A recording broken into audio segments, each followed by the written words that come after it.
Yes. So we can begin in 2 minutes, right? Yeah, we'll wait. We'll wait for 5 more minutes. Not Okay. an issue. And I just wanted to request some of the speakers, they may have to rename their profiles. Okay. Some of the speakers, because we do not know. That's what my team said. The name is appearing is Padma S. Uh-huh. See, if you see Padma is, there are about 3 or 4. I guess they are the speakers. I'm not too sure. So they may have to just go, and there are 3 dots at the top corner. They have to simply go and rename their profiles. That's all. Good evening, Dr. Rana. Good evening, ma'am. Good evening. How are you? Good to have you here. Doing good. Thank you. Thank you for the invitation. I try to join whenever there's an interesting No, thing. no, good, good. We're glad that you could do it. Actually, I'm just sending a mail to your office today also. I got that, and Joris have also sent me a message. Jory sir about is there. this Sir is important- there. Good evening, sir. Sir, I saw his name and Yeah, he is there. Yeah, good evening. Yeah, because Good of evening, the advantage I have, my name figures at the first because of A. okay. So Oh. right in the beginning, you'll see that. Right. Good evening, Yeah. Jeena ji. Jeena ji, I could see Jeena ji here. Good evening. Good evening. Thank you. Yeah. Keep joining us for all the sessions, Jeena ji, whenever time permits. Yeah. Yes. Thank you. Krishna, are you there, Krishna? Yeah, I'm here. I just put on the video. Yeah, then that's fine. Just 5 more minutes. I've asked them to make the YouTube go live actually. Great.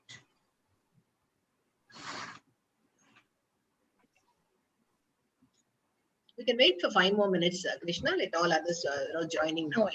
Yes. Yeah, I think that today a lot of programs, people are coming from one to another. True. There are a lot of Too many, world, sir. Too many. world days going on. World Food Day, Too many programs. World We don't know. Accreditation Day, World Environment Day.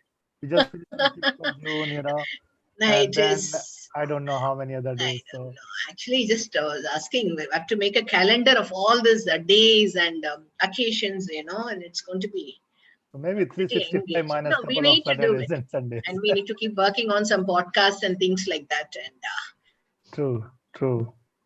too many things. Actually, this WAD also starting from tomorrow. Mad, precious, and daily 2 sessions, right? For the next 5, almost 8 sessions, and it's pretty challenging. Interestingly, the World Accreditation Day is more prone for, and familiarized to the IF-ILAC world, ISO system, not to the healthcare non-ISO. So I was the first to introduce to ISCO that this is the World Accreditation Day they celebrate. And since then, I'm trying to hit it hard to the healthcare industry as well, which is non-ISO field. Yeah, I know. I agree. It is actually this theme is very good. Interestingly, one of the sessions I have requested the Chambers of Commerce also just to do it, and I liked it when they made a statement. Chambers do have a lot of responsibility in making SDG implementation happen. So we need to educate our entrepreneurs, our members to focus on implementing SDGs. And so we will also act as a facilitating platform through our chamber, is what they said. And that was really surprising, and it was very nice actually.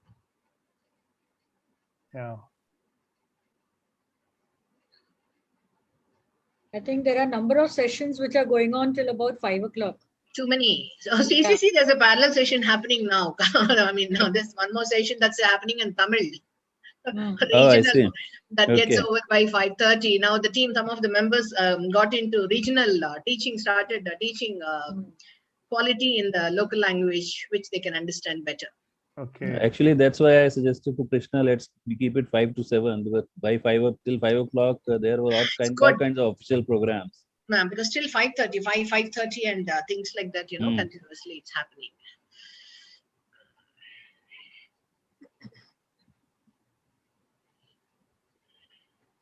No, it's good that we could really manage to get everyone in this. Short notice and Yeah, 48 right. hours of Jory sir is really very good at this. That's why I was joking. No, sir is stealing all the thunder. No, I prefer to do behind the scene work these days. facilitation is actually, that is So I'm what we ready are to doing. use my goodwill and connections to get people on board. And then Yeah. see, I sent a message to CEO FSSAI also, and he responded. Correct. So that then I even sent a message today that you please ask someone from your team to attend, because these are hands-on experts who are going to talk. Unlike big functions where ministers will come and speak prepared speeches and written speeches, Hmm. we are getting people who are right there in the Those field are and who are political doing it. speeches, and I think this is technical, highly technical in nature. So Technical Yeah, and people with people who are actually in the field and who are doing it. And each of us, when we were discussing about the topic, everyone felt that we really don't need any presentation to say how we, sailed through the pandemic and maintain food safety. Because it was just that we did something during that time. Yeah, that's right. So it's like sharing your experiences. How did you manage to, Absolutely. from the time we started, when touching food itself was so risky coming from outside. I mean, this is one service which has continued right through the pandemic. True. Apart from medical service, food Absolutely. service is another one which continued.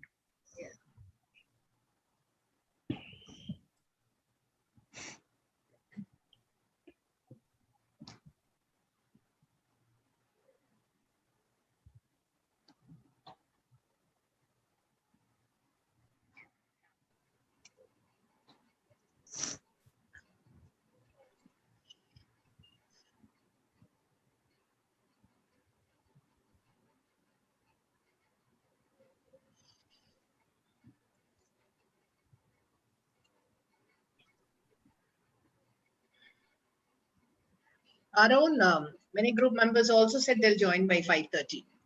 Hmm. All parallel sessions and happening. This morning, saw that actually we had many registrations for this program. However, short notice it was, and just took us 48 hours to plan and make the session go live. We still had very good registrations actually. And people may still join actually. And they will, because even it will. They all said after 5:30 only. People are in audits, they are in training, they are in multiple sessions. Yeah, that's right. Yes. Yeah. Srini, you're there, Srini? Yes, ma'am. Srini, just give screen sharing rights to Krishna Datta.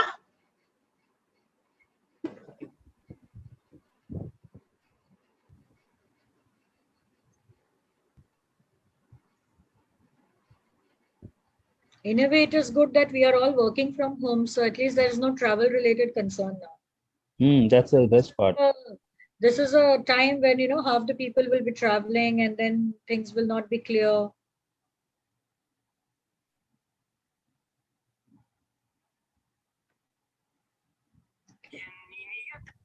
Hello. Hello. Once again. Krishna, you can try now. Yes, yes, yes. Up there, Srini. You can see Yeah, the screen? yeah, we can see the screen. Thanks, Srini. பண்ணிட்டேன். One second. Yeah, you can make Krishna as co-host also. Okay.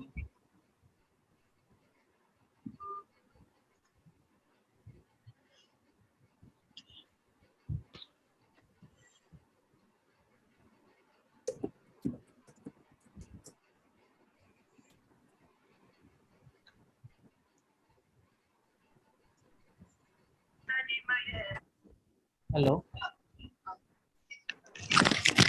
Okay, ma'am. TCல நான் தான் இருக்கேன்.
So good evening, everybody, and welcome you all to this event that we are hosting to celebrate World Food Safety Day.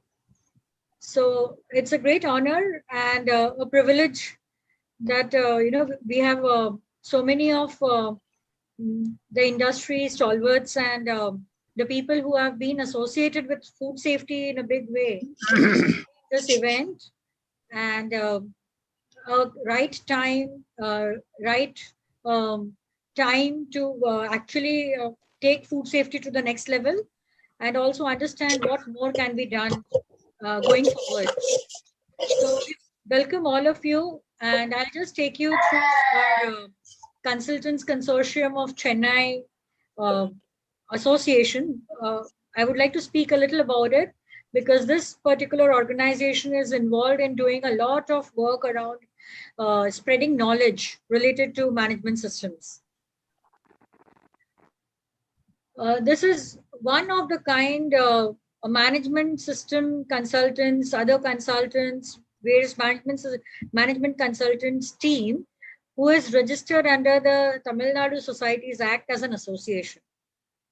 And the name is Consultants Consortium of Chennai, but they are no more restricted only to Chennai. They are providing service across the country. Plus, it is not only restricted to the consultants from Chennai also. Most of us are a part of it now, and we are all working together to really contribute to the best of our abilities to the industry, so that the industry shows up, and we actually as an association can take forward whatever are our goals and objectives in making systems better. So we have sector-specific consultants here as well, with appropriate knowledge, experience, and skills, and very specific concerns they actually resolve and contribute to the industry. The main objective of this association is to focus on industry education, promoting quality as a part of the National Quality Mission. Now, this has become one of the most important things in the last 1 year, that we realized that, most of our systems, when they are in the normal conditions, they perfectly work. But inside of stress, inside of little pressure, most of the systems tend to collapse. So basically, the work of the consultants here has become much important with respect to ensuring that the system works even when everything is under stress, under a lot of pressure. So all of us are striving towards making things better for tomorrow. So one of the main objectives is also to promote the management system standards that are needed for the businesses across the sectors. Now, when we talk about the management system standards, these are not only restricted to just having the certificate on the wall, but there's much more to it. So all of us are striving to ensure that the organizations actually have tangible benefits out of implementing systems, out of getting certified by proper organizations, organizations who have proper accreditations. So all of these are being really looked into, so that we can really work in the quality mission as a team. Accreditation bodies, certification bodies, consultants, auditors, all of us contribute together to make this a grand success. So we are the representative voice of the management system consulting community, and almost every day we discuss what is that particular area which needs to be improved, so that we can really call ourselves the best. We are contributing to the industry, and to focus on knowledge dissemination to the industry on an ongoing basis about standards, certifications, accreditations, inspections, regulations, and many other areas. So we pick up specific areas and we talk about them. We have industry experts coming and joining hands with us and sharing knowledge with the audience. So it's a very interactive association, And we all believe in being with the industry, being with the certification bodies, being with the accreditation bodies, being with the regulators. Only together we can win. So it's the main aim of this association to be one with everybody and shoulder the responsibility equally and take our industries to the next level. So thank you so much. And with this, I would like to invite Mr. Anil Johari to open the session about the food safety during the pandemic. So one of the most resourceful person in our teams and who is ever ready to actually get people on board and have a wonderful session. So right from thinking about the theme till getting people on board and doing up the structure of the program, he has been instrumental in getting all of it together. So, sir, welcome you, and it's all yours. In fact, I don't know what more to introduce you with. Every one of us Don't know have that to. Don't have to. you have been with us for, I think, now nearly 20 years. And of course, food safety certification through NABCB started with you. Yes, So, it did. yes, so you're the right person to open the show today. Yeah. Thank you very much, Krishna. And thank you, Rama, also. Thank you. I'm very glad Can to you be. stop the screen? Yes, Yeah, thank you. Thank you. I am very glad to be here and to be participating in this program. Although I'm not a food safety expert, I keep repeating when I go to a food safety program that I'm not a food safety expert. And when Krishna said that food safety accreditation started with me, that's right. In 2006, when I joined NABCB, two things were on my mind when I joined. One was product certification, the other was food safety certification. And within 6 months of my joining, I initiated both the schemes, accreditation of SMS as well as accreditation of product certification. And each of them had a story. And in food safety, I worked in EIC for 3 years. In 2000 to 2003. And EIC is basically, now we have a speaker from EIC today. EIC was basically a food regulation and food certification body at that point of time. And I had a boss who was very well known in food safety sector, Shashi Sareen. And she would tell me, why don't you get some training in HSCC? And I would tell her, well, I am a civil engineer. Why should I get trained in HSCC? It's not fair that I, as a civil engineer, do something on food safety. It's for experts. Because at that time, interestingly, people from backgrounds like the civil engineering and electrical and textiles were actually doing HACCP, what was called HACCP auditing. FSMS word had not come. It came in 2005 with the ISO 22000. So then when I went to NABCB, I realized, I wondered to myself whether I made a mistake by not taking the offer of doing a training, or should I have done a training? But then ISO 22003 came, which said that every food safety auditor must have basic knowledge of chemistry and microbiology. And I thanked myself, good, I didn't do anything on HACCP because it would have ruled me out as an auditor as per 22003. So that's a little story about my involvement in food safety. So I keep, while I have an interest in food safety because of this long background, yet I am no expert.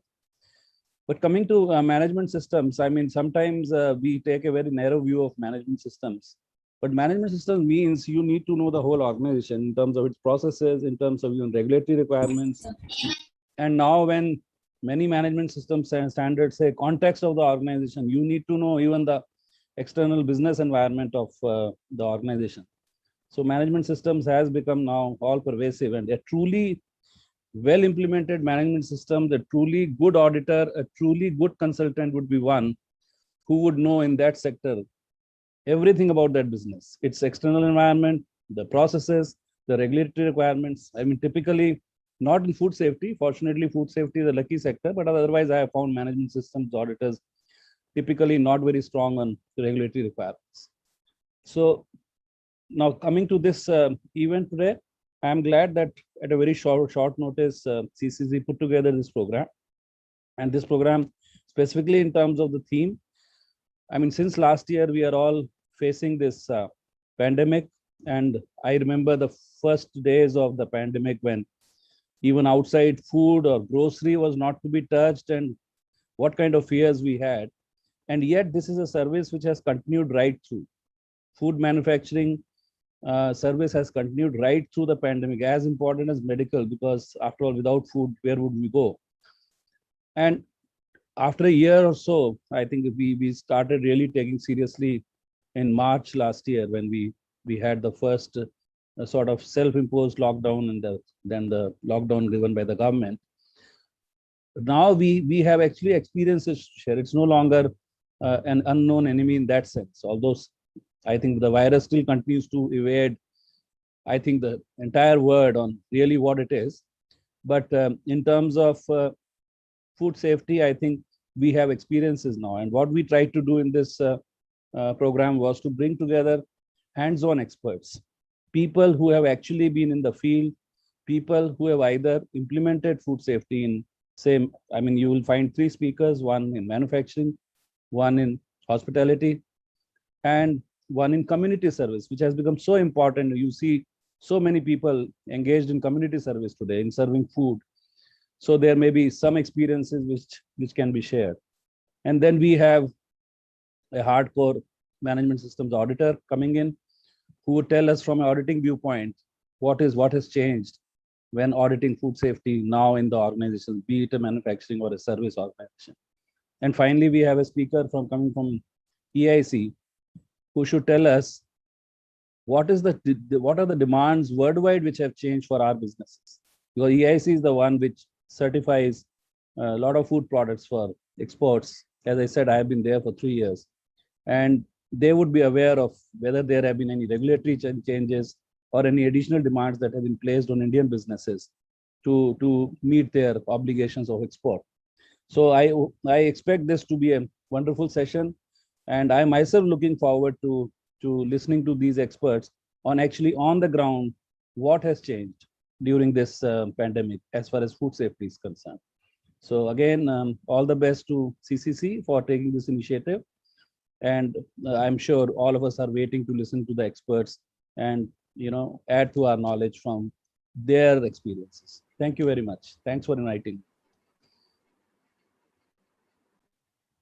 Thank you so much, sir. It's really, as I always mention, it's great to have you always with us, because you add a lot of value in everything that you say. So next, I would like to share the experience that we had as manufacturers. So let me just introduce myself. My name is Krishna Datta, and I currently run my own venture, that is a frozen food manufacturing unit by the name Great Foods Impex Private Limited. And it's just a 3-year-old company. So what inspired me to really start manufacturing was that I was doing audits in food safety for nearly 15 years. And every time I would go to different organizations, I would always think, it's so challenging to really run a food industry. Why not run one myself? And when I really jumped in, of course, everything started showing up, the good side and not so ugly side. So I still remember it was Friday last year in the month of March, and when we were just hearing that the coronavirus is just getting detected in India also, and things might not be really as good as they seem to be. And then in the evening, when our PM just said that let's do a Janta lockdown, I said, okay, it must be just a one-day affair, no problem. So it was still okay. Sunday, we don't work and it's closed, not a problem. But then actually the whole thing, unfolded. And we realized that we are in for a great trouble, because nothing is going to work. And there was just a complete lockdown. Now, what a complete lockdown really meant for us was, we had a lot of fresh product supplies coming in every day. So we really didn't know how to really manage them. And then things started showing up wherein people started saying that, of course, there were reports as well that anything that's coming from outside is likely to be contaminated with the virus. So you have to stop the infection to your people also. at that time, I remember we did a lot of brainstorming, and that was the first time when we got exposed to something like a Zoom, where we got on together and we just started discussing what can be really done in this situation. So the being in the food industry, of course, we are very much concerned about all the safety gadgets that need to be always worn. So masks and hair nets and aprons were never so difficult for us. But this time, what got added were gloves, and especially for the products that were coming from outside. So that was the only thing that we could think of at that time, and we said, okay, let's start with this. So the first protocol we set in was that if you touch anything that's coming from outside, you have to have your hand gloves on, and immediately after you have put the material at the desired place, discard that hand gloves. So of course, one of my operations person just said, "Madam, do you realize how much expenses would increase?" I said, "It's fine. As of now, we have to get going. We have to just think how we have to, you know, go through this wave and, keep our work on." So obviously, for the first 5 days of the lockdown, nothing really worked, and we were all only looking at how to get things done. And during this period, we also realized that many things could get challenged. Not only our supplies, but a lot of our services. Like, for example, we are into frozen foods. And in frozen foods, we are located in a place where the electricity is not a big problem. But if at all we have a power outage, then even getting diesel at some point of time was becoming difficult for us. So that was one of the things that first hit us. And we realized that we had to really travel about 35 kilometers to get diesel to, fuel our generators and keep the power on. And of course, inside of the lockdown, we didn't even know how to move around, because for the first 2-3 days, we didn't know what kind of passes and other things that we would get. The next thing that showed up for us was the terminology, social distancing. And I said, okay, if we have to maintain social distancing, then half the people will have to work outside the premises, because keeping that distance between people would really add a lot of trouble in doing the work. So we'd make a lot of handmade products, and these handmade products include our samosas and nuggets and burgers. So we tried. Okay, we tried to put something together, and then we figured out that if we have to do social distancing, then we'll have to reduce the number of people coming in. The moment we said that we are reducing the number of people coming in, our risks of cross contamination increased, because we had to use the same people who were in our kitchens in the processing area as well. So that added a lot of worry. And then we set in a protocol wherein we said, okay, whoever is working in the kitchen, let us time it. So people who worked in the kitchen, they would not come out till about 12 o'clock. And then after 12, when the kitchen work was completely over, we introduced a system of having a shower and cleaning themselves completely and then coming into the processing area.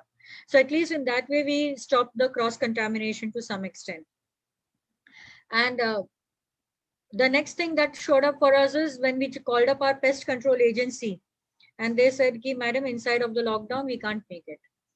And being in the food industry, one of our biggest challenges to manage the pests, because since we always say the how much ever cleanliness and sanitation, everything you maintain, still you need some degree of pest control in your facility so that you can keep the pests outside your premises. And we then took up all the older ways of pest control. We started using neem pastes. Then we started using some boric acid outside the premises to just keep the pests out, because no pest control services were available at that time. Even they took some time to really come over and give their services, and this had to go on. Of course, our next thing that showed up was when we wanted to call some equipment servicing people, because we had some trouble with our cold room temperature gauges, and then nobody was there to really come in. So then, of course, when you do such kind of work for some time, our team really does a lot of brainstorming and comes up with good solutions. So the team then said, okay, even if we cannot have the temperature gauges displaying temperature, let us increase the frequency of taking temperatures using probes. So digital thermometers were there. So we increased the temperature frequency monitoring. And that's how we managed that period of 15 to 20 days till the service provider could come and, correct the systems. And then the next thing that hit us were the calibration agencies. Again, they took some more time. So we then communicated to our customers. We said that, look, we know that our systems are working fine. We are sure that the weighing scales and everything, they are probably calibrated. But yes, the validity is likely to be over. And we will still have a challenge because people will not come in and immediately service it and do a calibration. So during this period, let us control the products by the date. And if at all there is some concern at some place, we will again recall and we will follow the entire procedure. So honestly speaking, during that period, each of us were on our toes because we knew that nothing can go wrong. If something goes wrong, we don't have anything to fall back on or get it corrected immediately. So honestly, keeping the food safety at its place and managing the pandemic also was a big challenge. But yes, we sailed through. And of course, food safety definitely got managed, and we ensured that we need to be socially responsible and also ensure the health of our people. So every time we enhanced the sanitizing protocols, we enhanced the changeovers of the PPEs at regular intervals so that our people are safe. And one big outcome that we had out of this entire process was that we could educate our workers into following food safety in a big way. We could educate our workers about the need for maintaining cleanliness and sanitizing their hands at regular intervals, because that was the only way to actually come out of that time. So it was good. And today, if you look at our workers, someday when you all want to travel to our factory and have a conversation with our workers, they all will really tell you what are the different food safety protocols that were followed, and what were the different protocols followed to keep the COVID at bay. And it gives us a lot of pleasure to really tell that in the last 1 year, we really did not have any COVID infection among our workers and our employees. That was one of the biggest things and our achievement. Also, we took a hit on our business. If you have to ask, in the month of April 2021, we just kept our unit closed. We said, no, we can't do this because we were aware of the fact that the place where we operate, even the primary health service is really very low. And the way the COVID was actually spreading like wildfire, we knew that if things go wrong, then it will have a huge toll on the human life. So even that call we took, and we maintained everything that was required to be maintained. So my only message to everyone here is that it was difficult, but it was not impossible. And we managed to maintain food safety, and we give a shelf life of 1 year to the products that we manufacture. So of course, so far we have not got any complaints, or we have not got any kind of recalls or any issues, concerns showed by our clients. So obviously we also keep monitoring, and we ask our customers to give us some samples from the market at definite intervals. Our products have still turned out to be safe with respect to microbiological characteristics, as well as with chemical and other physical properties. So that's all from the manufacturing perspective, that food safety could be maintained. And of course, all of us who are in manufacturing, there is nothing to be worried about. We only need to take the support of our workers, our employees, our people, and keep sailing through this particular pandemic. Thank you so much for this generous listening. And we'll do this question answer sessions in the end. Let Yeah. us just go through all the Speakers first. Yeah. speakers first. Okay. Yeah. Yeah. So thank you so much. And with this, I would like to invite Priya Singh from Qualstar. Priya Singh also is an expert in the hospitality industry, and she's been associated with the hospitality industry for the last 15 years. So let us listen from her how they managed to maintain food safety during this pandemic. So welcome, Priya, and thank you so much for joining us. My pleasure, and I'm very grateful for the invite, and a very good evening to everyone. Well, I come from the hospitality industry, and it was glamorized pre-COVID, and suddenly it became persona non grata once COVID hit. Everybody was really scared. People were scared to step out of their houses. People were scared to even stay in hotels. And suddenly, from a flourishing industry, the hospitality per se, the hotel industry, and the food and beverage department within that unit, within that asset, saw a sharp decline. Qualstar was initially had started a process for accreditation for classification of products and services in the hotel industry.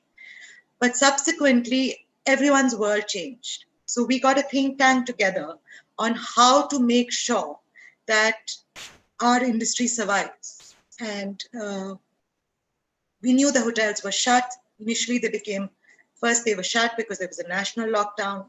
Then there was this whole movement where they were used as quarantine centers, especially in metropolitan cities, hotels centered around airports, around railway stations, etc., etc.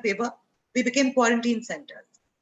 So we actually got industry experts, medical experts to brainstorm for almost 2.5 months to come together, to put together a protocol which we could guide the F&B units within the hotel industry implement. And safety food. Sorry. May I go on? Yeah, I think everybody needs to switch off the mics, please. Okay. So then subsequently, we actually applied for an extension of for accreditation for COVID compliance for hotels. And I had the privilege of actually auditing a hotel during the raging pandemic. And food and beverage and kitchens were also a huge integral part of that entire audit that I undertook. Now, what the whole agenda that we followed was that we must make it a workable model. We must make it something that the industry can implement. At the same time, it must be something that the customer will accept. And it has to be something that is viable not only from the health and safety aspect of it, from the monetary aspect of it, from the employee aspect of it, from the customer aspect of it. So actually, this is where the world actually joined hands, and we came up with a dual approach. One was you split up the auditing and split up the checking of quality protocols, half online, and then you do a verification where you go on site. Online is basically, everybody knows, a lot of guidelines came out through starting, I think, April. FSSAI came out with their guidelines. CDC in America came out with their guidelines for food safety, for service protocols for the hospitality industry. And subsequently, the guidelines kept coming out. Now, guidelines are just guidelines. At the end of the day, it's the human factor. It's what is the level of responsibility that is taken by each and every individual, whether it's in the kitchens, whether it's in the delivery channel, whether it's in the receiving areas. Everything was just common sense and awareness and education to everybody who was already trained, anybody who's in the hospitality industry. has a certain basic knowledge. In the kitchens, you have a basic knowledge of food safety, HACCP, FSSAI. That was already in place. We did not want to check what was already in place. We wanted to check what could be done additionally to ensure that the existing systems were modified in the most pragmatic manner. So when I undertook auditing for a hotel, everything was there. Gloves were there, face masks were there, PPE kits were there, you had overalls, everything was there. At the end of the day, what I found grossly lacking was, let's say, a tie-up between if you are cleaning and sanitizing your operational area, is that cleaning and sanitizing being done by புது DC வந்தோடனே அவன் ஆரம்பிச்சிட்டோம். From 8th to 14th June, Dr. Venkateswaran, your mic is on. Yes. Dr. Venkateswaran, your mic is on. It's disturbing the presentation. Please switch off your mic.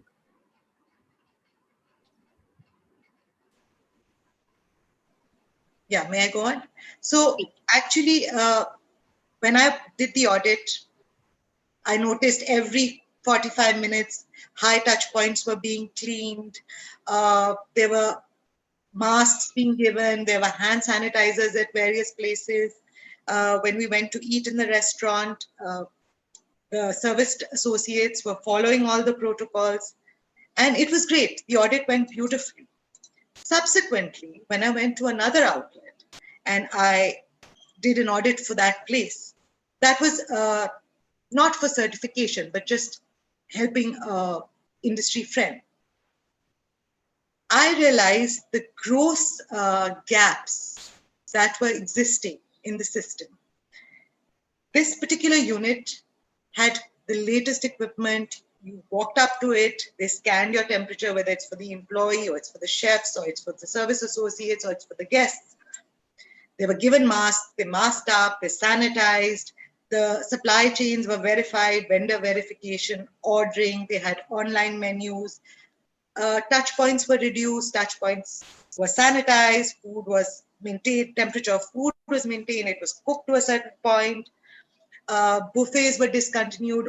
You had table buffet systems where you sat on your table and actually ordered food like an extensive buffet, but except you didn't walk up to a buffet counter, it was served to you on the table.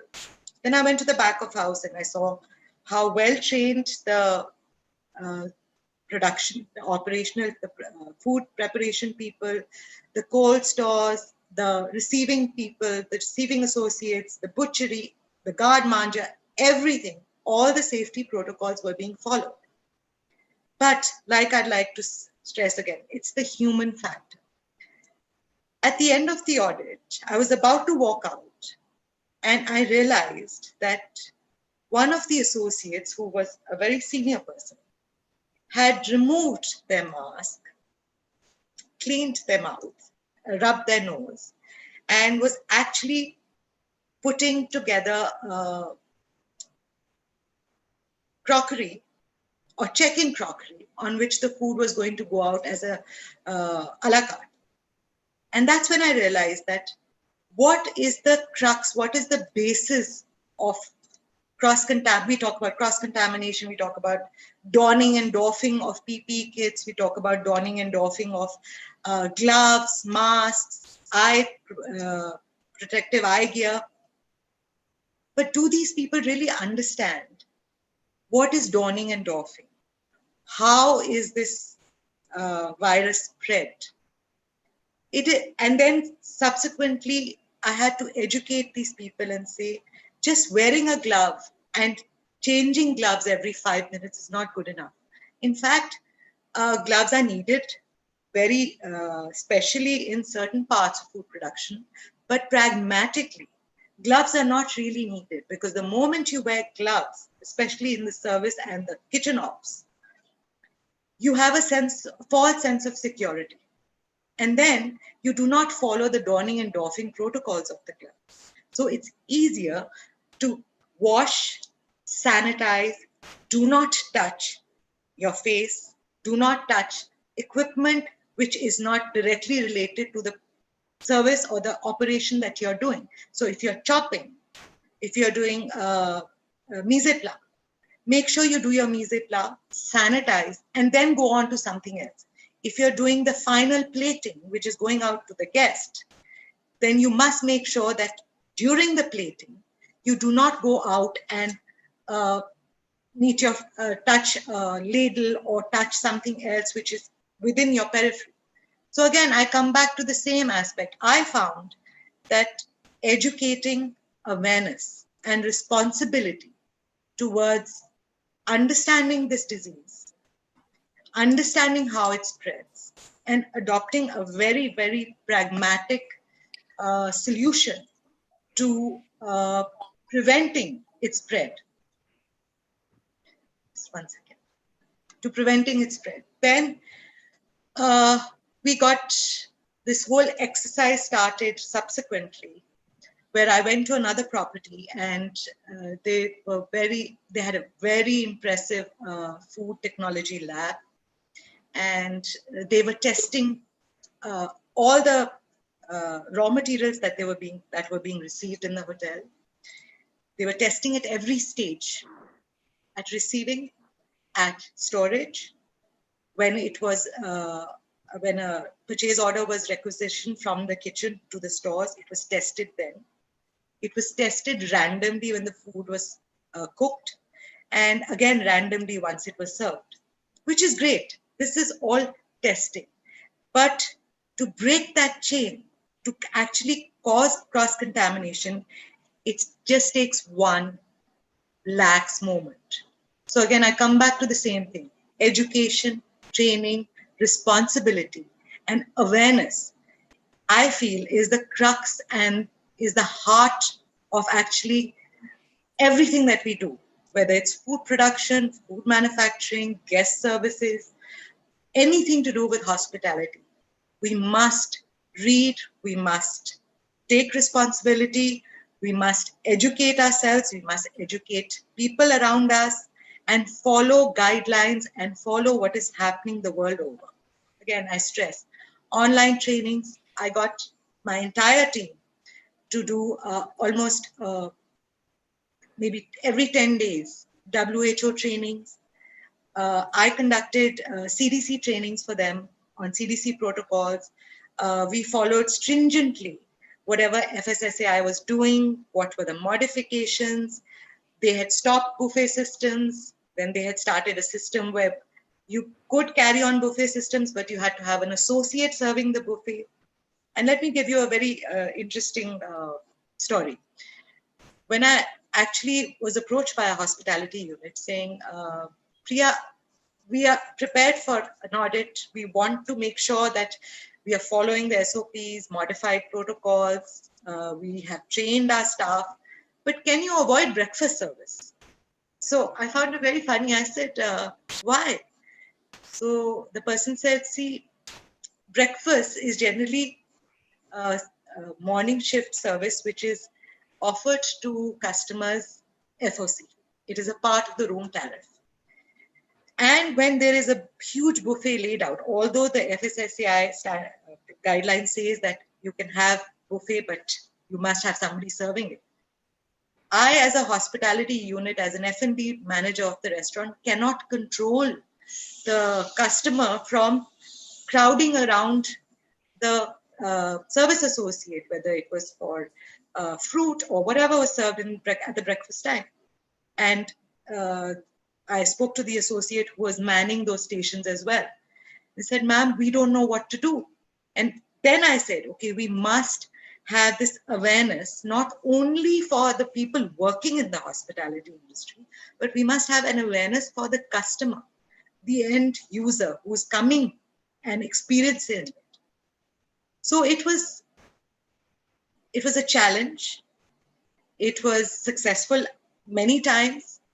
Many times we had to take a step back, but it's an ongoing journey. And again, I keep stressing, educating yourself, reading as much as you can, not only to do with food safety, but pragmatic, everyday solutions, which we must instill in our lives. As far as hospitality is concerned, I talked about food safety in the kitchens, in the receiving areas, in the supply chain. Then the whole question came when this whole virus mutated and it became aerosolized. So there was another challenge, saying, okay, we need to control. Now, everybody in food safety knows that if there's a certain, let's say, guard margin, has to have a certain temperature controlled environment because you are dealing with cold foods. And suddenly, this virus becomes aerosolized. And you have ISHRAE and CPWD guidelines telling you that you must have a ventilation system, you must have an exhaust system where there must be a mixture of fresh air circulated with air-conditioned air. And hotels generally are very closed units where before COVID, we kept talking about sealing, pest control, make sure nothing comes in, make sure nothing goes out, make sure you keep the rodents out, you keep the pests out. But here was an environment where this virus was not coming from outside. Sometimes it was coming from asymptomatic associates working in the hotel who were coming in and spreading it from the inside. So what do? Again, we went into a whole lot of research, a lot of reading. A lot of people came out with all sorts of UV disinfection systems for whether it came to your linens or it came to your cutlery, it came to your crockery. But again, it is so new and it is so evolving and we don't have enough data. And we were just running helter-skelter. So we did not realize the implications of actually installing UV units to disinfect all this equipment. We did not realize the implications of what that UV light was doing to not only the food, but also the human being behind that. So again, a lot of research, safety angles, safety aspects. We've had a lot of success stories. We've had some failures. But I think the fact that we in the middle, before this 45-day lockdown in Delhi and subsequently lockdown around the country, hotel industry was seeing,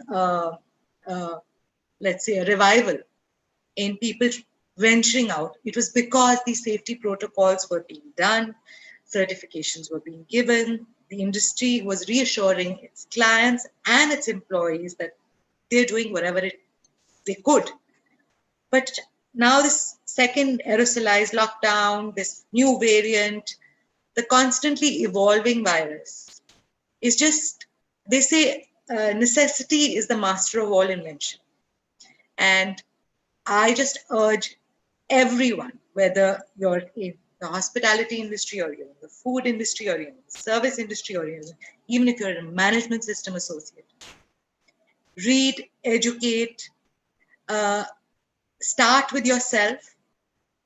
And when my clients and when my friends and associates started reaching out and giving me real life experiences, I think it was a great initiative where, let's say, an auditor is actually looked upon as not a very friendly character because everybody is really scared.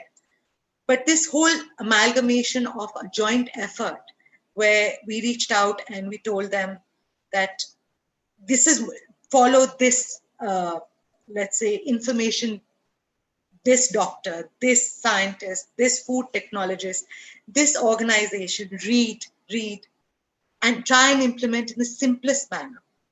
And I saw one of the most heartening success stories from an air kitchen, where one lady actually started, because of shortage of funds, started providing food for COVID patients. Because initially there was a 21-day lockdown, no one in, no one out during the first national curfew. And subsequently, how she educated herself, she educated her staff, she educated her staff's children. And now I think her turnover is amazing, her outreach is amazing, and it is the success story of educating, training, awareness, and reaching out and wanting to implement food safety, personnel safety, safety of the environment, and safety of your neighbors. I think it just has to start from each person individually, from their home, extended to a restaurant, extended to a hotel, extended to hotel operations. And just be careful and just follow whatever protocols. Social distancing, very important. I still find it very challenging that people still do not follow social distancing. I think we all need to follow social distancing, hygiene protocols, which is masking, whether it's single or double. Being, if you're a kitchen associate, if you're a food production associate, the more complicated we make the system, the more chances there are of faltering.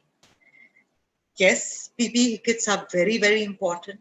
But again, I stress, more important than the PPE kits is hygiene, is informing, is being aware. Do you have symptoms? Everybody knows.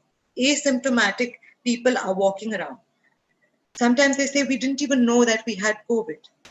It's very, very, very important that everybody, especially in the hospitality industry, especially in the food industry, if you are going to be serving and being directly responsible for so many offshoots, you need to be aware of what's happening with you. You need to take responsibility of what you are doing. You need to take the responsibility of being trained. You need to take the responsibility of information sharing. And I think the stigma is now going away. But initially the stigma that, oh, I have a cold, but if I tell my boss that I have a cold, he will not let me come to work and I will lose my source of income. That has changed dramatically. Organizations are ensuring their associates, you are not going to lose your job. If you have a cold, if you have any of the symptoms, please tell us. We will assist you. So these are the success stories. Sorry, I didn't want to go ahead and talk about guidelines and protocols and auditing systems, but yes, we followed a very, very pragmatic auditing system for both F&B and guest services from the employee as well as the customer lifecycle point of view. But we audited more based on knowledge, information, and technical knowledge. We audited from a very pragmatic, very implementable, and let's say a very doable action plan in keeping the risk assessment analysis in mind, keeping whatever needs to be done, the regulatory compliances, all that. We still managed to get a lot of people on board to implement safety protocols, right from an uneducated, let's say, gentleman in a butchery who only knew how to maybe cut meats, to the executive chef in a five-star hotel. It was a great journey, and it's a continuous journey. And I hope this consultants consortium would be a great learning experience for me. And I hope I was able to provide some sort of life hacks, some sort of usable information to everybody here this evening.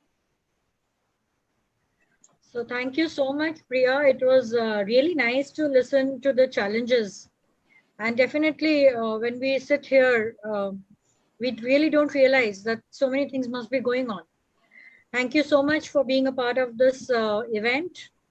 Thank you so much. Thank you.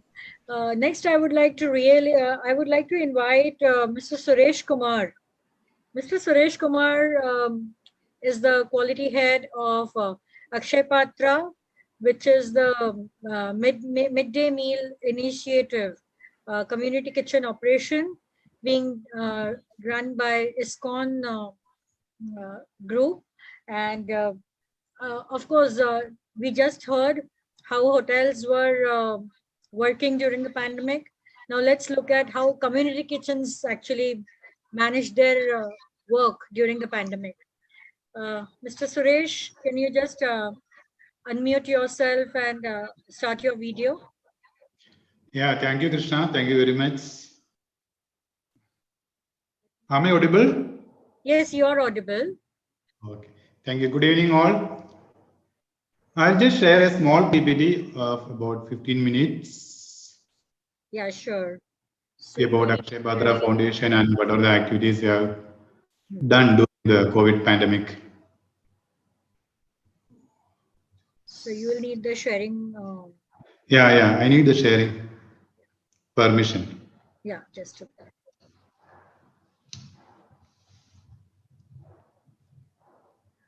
Yeah, just check if you can share it now.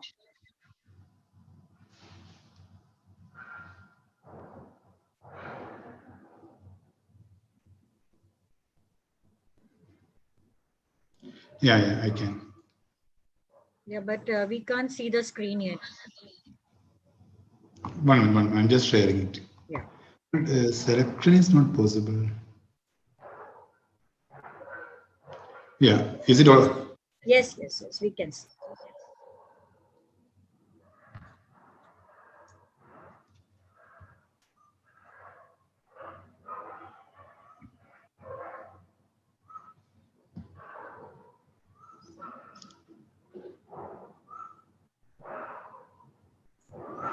Have it in the full screen mode also, please.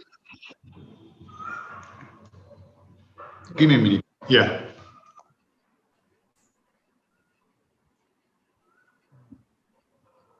Krishna, this is Suresh Kumar, DGM Quality and Food Safety from Akshay Bhadra Foundation. I have total 22 years of experience in food industry, mainly in quality and food safety. The last 13 years I am working with Akshay Bhadra Foundation.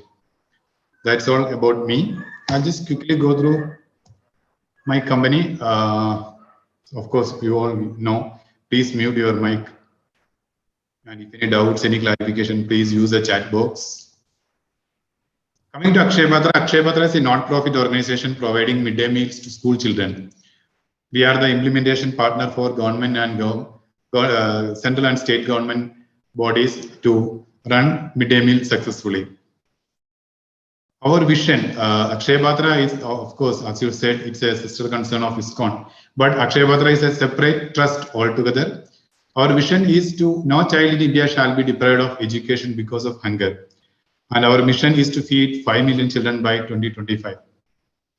All this Akshay Bhadra initiative started in the year of 2000.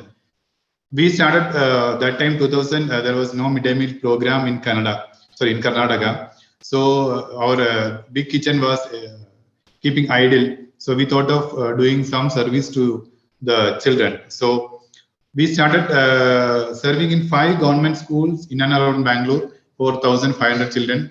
Currently, we are feeding almost 18 lakhs meals across, 18 lakhs meals in 19,000 schools and 55 locations and across 12 states and 2 union territories of India. In 2019, we served 3 billion meals also. We have currently 53 centralized kitchens. Wherever the centralized kitchens are not possible, we have decentralized model also, as you said, the community kitchens. We have one in Orissa and we have one in Rajasthan. Bharan and Nayagar are the 2 decentralized kitchens where the tribal place where the vehicles were not able to enter properly and there is no road connectivity. So apart from the 53 centralized big kitchens, we have smaller kitchens like community kitchens in 2 states. Out of these 53 kitchens, 19 kitchens are certified for ISO 2018 and 2 kitchens are certified for EHS standard. This I'm just giving a glimpse or glance of about Akshay Bhadra. And 2013, 2014 and 2019, we got the CAA National Award for food safety for our 3 kitchens. This is our kitchens. We have 60,000 chapatis per hour. Roti machines are available to serve the rotis, hot rotis in the early morning. And all our food contact surfaces are SS stainless steel 304 or food grade materials. So this is the glimpse, and this is the centralized kitchens where we are working, where we are delivering the food. Most of the places, either the kitchens will start by 5 a.m. or 6 a.m. and food delivery will happen by 10 a.m. as per the school lunch time. Excuse me, Mr. Suresh Kumar, the slides are not changing. Oh, So really? yeah. So we are on the first slide only, and it's not even full screen. Can you just do that? For me, it is full screen only. No. You have to request you to click that. Correct. Just click that. How is it now? Is it changing now? It has moved to the next slide. It's a full screen, no? You can actually you make it the full screen mode, Mr. Suresh Kumar. Yeah, that's what, full screen only. No, down you can see that full screen option. Yeah, it's now it is full screen only. Okay, maybe we are not. Okay, fair enough. Please continue. Okay, please continue. Please continue. Thank you. Then what I will do, I will just present it like this. No, just stop sharing and again share it. It will be fine. Fine. 1 second. Yeah. I'm just. It would be open as a full screen in some other window. So just stop sharing and.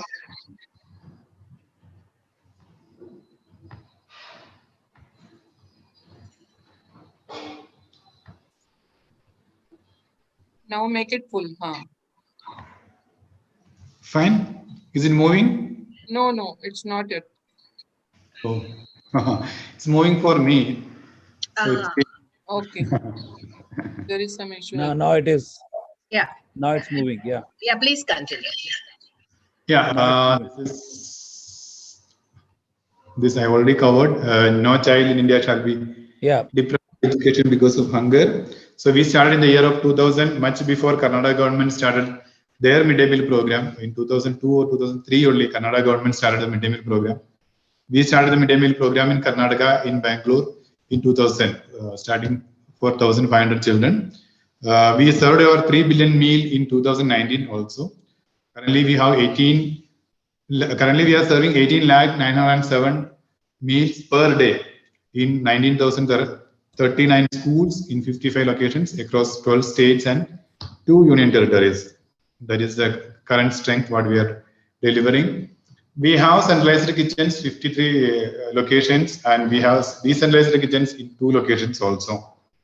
Of course, to ensure the food safety, all 53 kitchens must be certified for ISO 22000-2018. That is the management decision. Currently, the 19 kitchens are certified for ISO 22000-2018 food safety management system.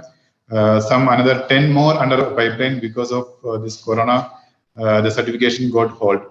2 kitchens are certified for ISO 14001 and OSHA's 18001. And we got CAA National Food Safety Award in the year 2013, 2014, and 2019 also. These are some glimpses of our kitchen. We always ensure that our food contact servers are food grade only, SS 304 minimum. We have a chapati machine having a capacity of 60,000 chapatis per hour. So that is a robust use of technology what we are doing. This is the centralized kitchens photos from the different kitchens. The screen is moving now. Yeah, it is. Thank you. Yeah, last year when we were in the mid of February, I think the COVID-19, the pandemic situation arose. So we were not knowing what to do. By the time we closed all the kitchens, but in the March, January, I think the February end only we closed almost all the kitchens. From March, we started getting requests from the government to start the grocery kit packing. So we were not knowing, we were going to WHO guidelines and we were going to MHA guidelines. We were taking it and we were issuing the guidance advisory to all the kitchens. And we started giving awareness and training. We were deputing the location quality people to give awareness and training, whatever the data available with us. And we started screening protocols and self-declarations also for the employees whom is coming to kitchen. And we started packing centers. Initially, we started the packing centers inside the kitchens as per the request from the government. Then social distancing was a challenge for us. because that much space was not there. So then we expanded outside. We took some rented auditoriums, which is having a 1 lakh square feet space, and we started our packing there. So for the Karnataka government, what we did, we took 3 auditoriums mainly, and we did the packing for them, and we distributed the grocery kits to them. So that time the main challenge was social distancing and training the people, because apart from the quality people, there were a lot of volunteers were coming and helping us to do the packing, because the requirement was huge. Even we were not able to deliver it. So, but the quality team and along with the operations team took it as a challenge and started giving training, protocol instructions, and even we started giving steam inhalation to all the whomever is coming for the packing in the centers. And we were able to do a lot of trainings. That's early morning, whenever they are coming in the 9 o'clock for packing, we will make them to stand with the social distancing, and we will give the guidelines, whatever you have to do. You have to wear the mask, you have to wear the gloves properly, whatever you are, wherever you are touching, you have to go and wash your hands. If there is a sneezing or the coughing, you have to follow some protocols, and you have to go to washrooms, hand wash it, sanitize it, and even our quality people and supervisors were roaming around the packing centers with the hand sanitizers. So they will spray it, and every 1 hour they will sanitize their hands. That's what the March month we were doing it, March and April, mostly March and April, with the available data and information and the local health department's instructions, we were following it. But when in the month of May, FSSA, if I'm not mistaken, yes, it is in the month of May 2020 only, FSSA advisory guidelines came into picture. So for COVID-19 pandemic, in conjunction with the Schedule 4, they are told that you have to follow along with the Schedule 4 requirements of FSSA, these guidelines also. So there are 3 mainly high levels of personal hygiene, social distancing at all times, cleaning and sanitization. So we somewhat we got a instruction, or we got a guideline to follow, because all these days we were scattered information were coming from the different sources, we were following it. Now we got all information from FSSA, and anyway Schedule 4 requirements of FSSA we were strictly following for all those years. So adding the corona preventive measures was become little easy for us. Mainly the pandemic precautions, whatever we have done, hand washing and sanitizing, anyway it was there. But frequent sanitizing of contact surfaces or high touch points, it was not that much frequently followed, but we instructed them to do that, and we increase the frequencies. Earlier it was in the morning, noon, and morning or evening we were doing only 1 time. But because of corona, we told that every 1 hour or 2 hours you have to sanitize the frequent touch points or high touch points, either with IPA or with sodium hypochlorite. Then earlier, okay, the gloves, we were, of course, the mask, they were using it everywhere, but gloves, it was only in the packing areas or in the cooking areas, pre-processing areas, all other the low risk areas, we were not, it was not mandatory to use the mask. So, but we told them and we instructed them to use the mask everywhere, and whenever it is getting wet or torn, you have to remove it, or maximum use 6 hours and remove it. That we made it mandatory, and we instructed supervisors to implement the same properly. Then restriction on mobile and jewelry, earlier it was there, we made it more mandatory. Restriction on kitchen visit for any visitors, donors or guests. Earlier we were getting a lot of donors. They want to visit the kitchens, they want to do some, they want to involve in any kind of volunteering activities. So from our side, from the quality side, we told no visitors, no donors, no guests, no volunteering work inside the kitchen. That's we strictly advised to the kitchen team. Then respiratory hygiene, anyway, they were following it. We emphasized it one more time. Encouraging reporting of illness of employees or close relatives. There was a protocol to report the illness of employees, but that is only to get a leave earlier. But now we told them, no, if you have any fever, cough, sneeze of you have to immediately inform the quality people or the HR. Or if the same problem is having along with any of your family members, you have to inform us immediately. So we can.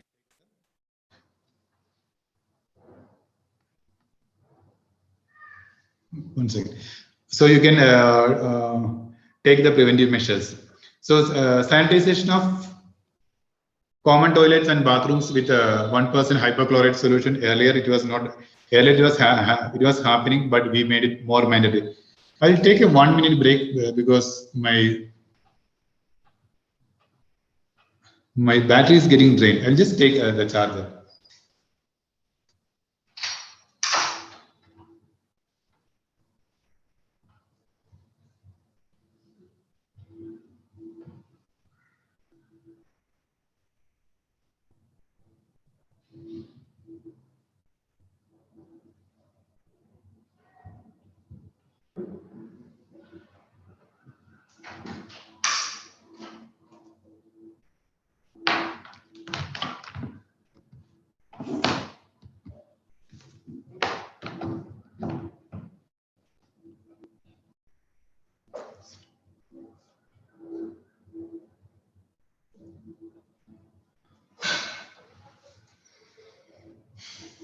Sorry.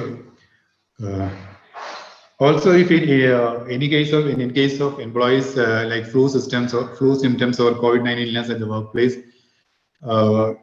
he or she shall be immediately isolated, and the health administrative authorities should be informed immediately, because we will be taking the help from the local health team. So we'll be informing them, and we will follow their instructions. We won't be taking our own decisions or suggestions. They will immediately inform the health authorities, and they will call us, they will inform us, or they themselves will come and will take the employee to their wards. So that's what we are doing the last years. And one of the things which we were doing, biometric attendance. All the kitchens we have a biometric attendance system. So we told them to discontinue it, and either the security will be writing their attendance, or face recognition already started in some of the kitchens, not all. And biometric attendance is completely discontinued. Then, in case of a food handler cough or sneeze without following any respiratory hygiene by mistake, then we will immediately disinfect that area with the 1% hypochlorite solution, and all the areas the suspect has come in contact will be disinfected. That is, we made mandatory. Then, for employees whom is coming to the kitchen, temperature checking we made it mandatory. So whether they have a temperature of more than 37.5 degrees Celsius, we won't be allowing them to inside the kitchen. That protocol we implemented strictly. Mandatory usage of gloves and masks throughout the operation. Earlier it was not. It was on some certain areas where high-risk zones we have implemented the gloves. So now the usage of gloves and masks, the entire kitchen, it is mandatory, and in the packing areas also it made mandatory. Hand washing with the antimicrobial solution and sanitizing with the IPA with increased frequency. Earlier the frequency was once in 2 hours or once in 3 hours. We told them to sanitize their hands every 1 hour. People who sneeze and cough shall wash their hands immediately, change gloves and mask and sanitize. That made mandatory. Any kinds of illness shall be reported to immediate supervisor and HR. Social distancing shall be practiced during working, minimum 1 to 2 meters. This was a little bit challenging because we were not able to do it, but with the help of all the employees, once upon a time, the employees also were able to understand, yes, this is required. So we had to follow it. So with the help of them, we were able to practice or implement the social distancing in the kitchen. Making gap between each shift and marking the common areas, the social distancing. So wherever the common areas are coming, we mark where the employees can sit and take rest or having lunch or the breakfast. So that floor marking also has helped us a lot to ensure physical distancing. Increase the frequency of common area sanitation, as I told you earlier. Employees in the field work like distribution, procurement, and delivery shall use proper respiratory device and shall practice frequent hand washing. So that is also one thing which we gathered all the distribution employees and procurement employees and given only to them. Then for the suppliers, we have given a protocol, COVID protocol to all the suppliers that, okay, this is the way you have to deliver your materials inside the factory, because at that time in 2020, there was a lot of information was there. The packing materials is also can be a source of contamination, cross-contamination. So we clearly instructed that we will not be touching your material for 24 hours and we will keep it idle. And after 24 hours only, we'll be taking your materials. Also, if you or your employees, the driver and the helper temperature will be checked, or if they have any symptoms of COVID, they won't allow we won't allow them to inside the kitchen practice. We clearly communicated to all the suppliers also. That's the one step we have taken to ensure that it is not getting transmitted from the delivery vehicles. Then delivery precautions. As you know, the cooked food or even the packed groceries also we were delivering to the certain areas.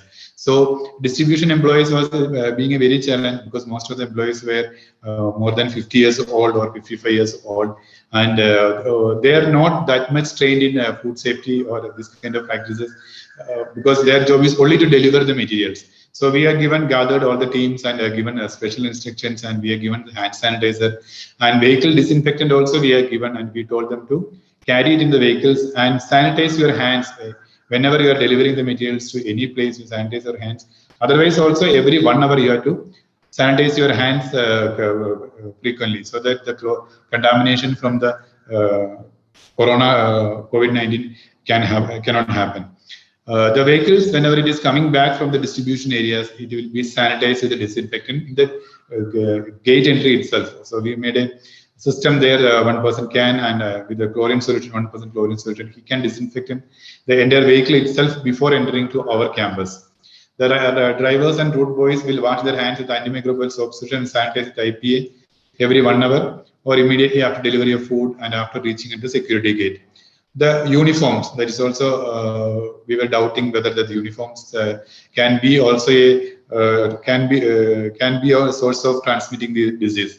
So the uniforms of drivers and road boys will be washed daily and sanitized with the Dettol and ironed before the next use. We will tell them to dip it in the chlorine water in the campus itself and take bath and go.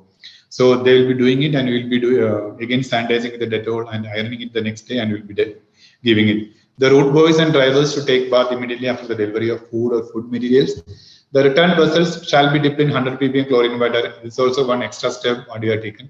Whatever the vessels coming from the route, we will be dipping it in the 100 ppm chlorine water. Then wash with antimicrobial soap solution. That step was there earlier also. That dipping in chlorine water, that was an extra step what we have taken during this corona period. And the vessels also, just before going for packing, the vessels will get steam sterilized, so that no other contamination is happening from the vessels itself.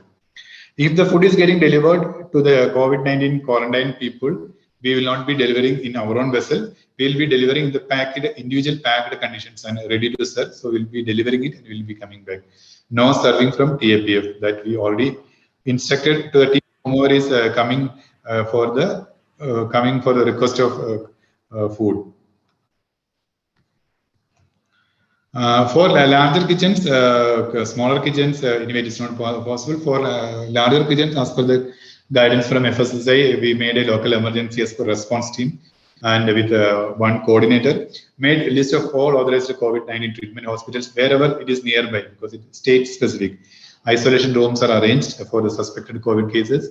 Contact details of all professional disinfection agencies made available, readily available. Contact details of ambulances nearby, or the dedicated or kept a dedicated vehicle for identified cases, if any. So that also we did it during this pandemic time. And again, training and awareness. So by the time we came to know that, okay, we have to keep on training and training and training. So the online platform was a beautiful platform which opened during this COVID time. So we started doing bi-monthly training for all the operations team and the quality team. So FOSTAC training, anyway, we have to do FOSTAC training. It's already done 2 years back.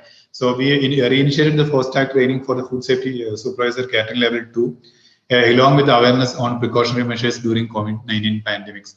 We could able to, last year we could able to do 6 batches, 309 employees, and 2,472 man-hours training we are conducted from an external party.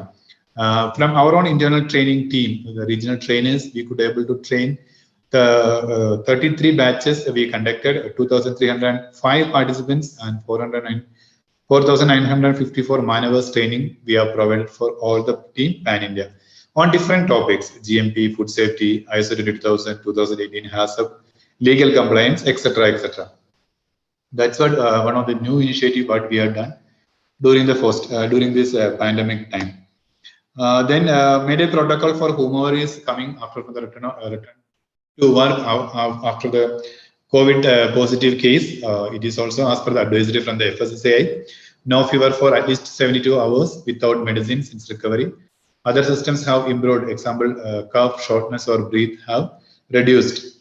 At least 7 days passed since first systems appeared, or received 2 negative tests in 24 hours apart. No longer have a fever without the use of medicines. Other symptoms have improved, means no cough, no shortness of breath.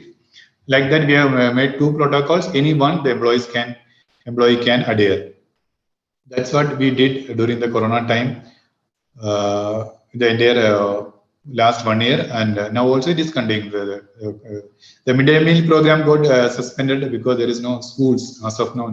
Today there is no schools, but we are doing this Corona patient feedings, Corona also migrant laborers, migrant workers, and the grocery kits feeding also we are doing it.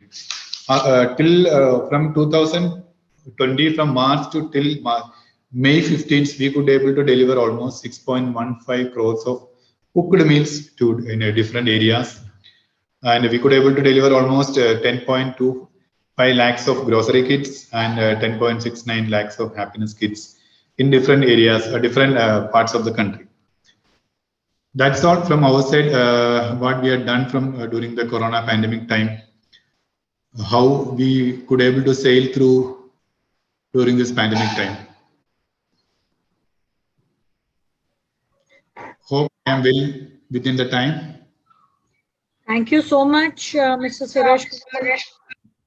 It was really good, and really happy to know that inside of this pandemic as well, you managed to keep the children happy by distributing your kits, and you ensured that all the safety protocols were followed at all times.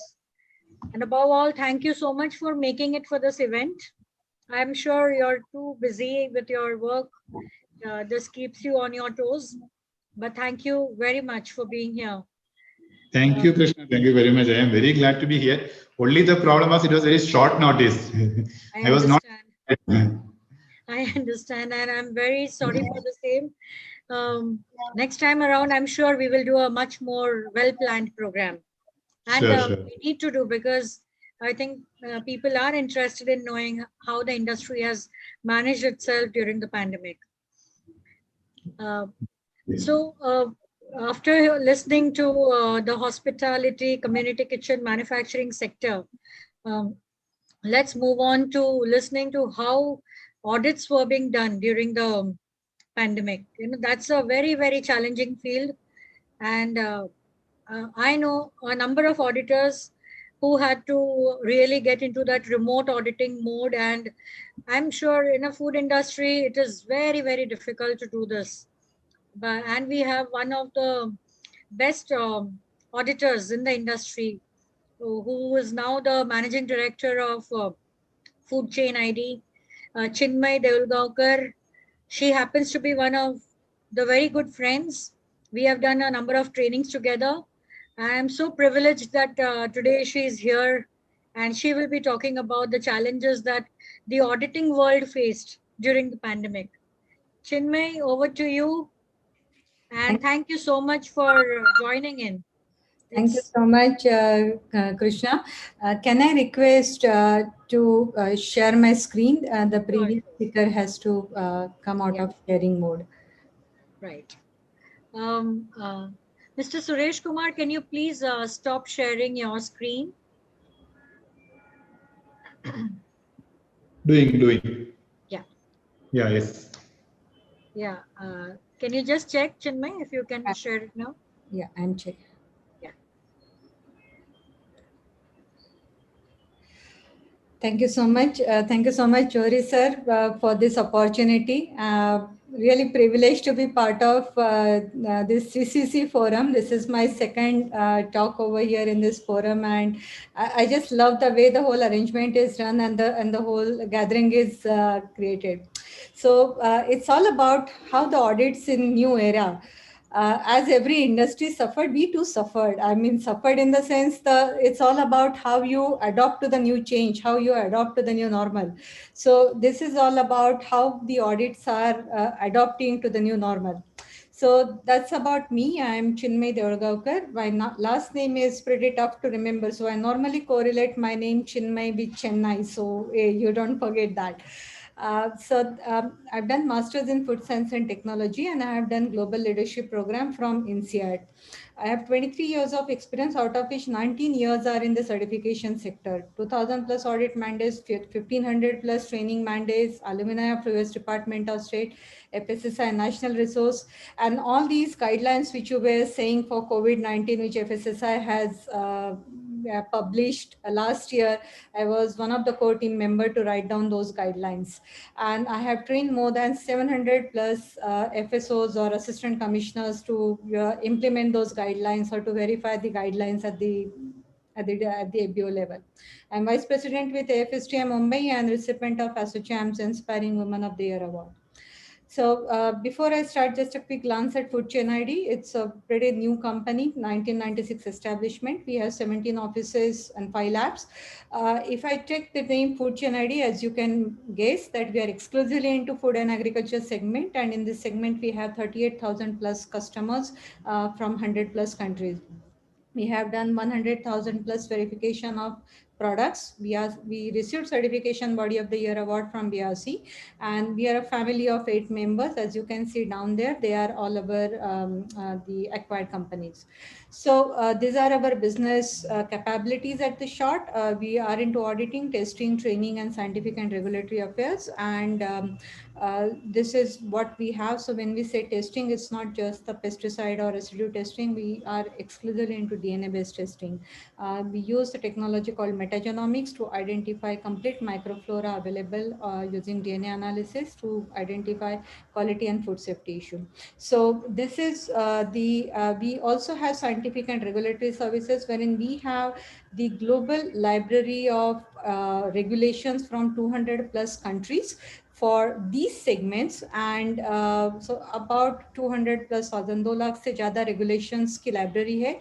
Plus we have the software tools wherein you input your recipe and then you select the country of export, and you know at recipe level whether your recipe is complying with the country's regulations or not. So these are the sectors in which our regulatory expertise areas are. These are just some of our customers from with whom we are working. Let's see now the main topic, Corona. It has been the game changer for everybody. Everybody in last year, March, did not know what to do.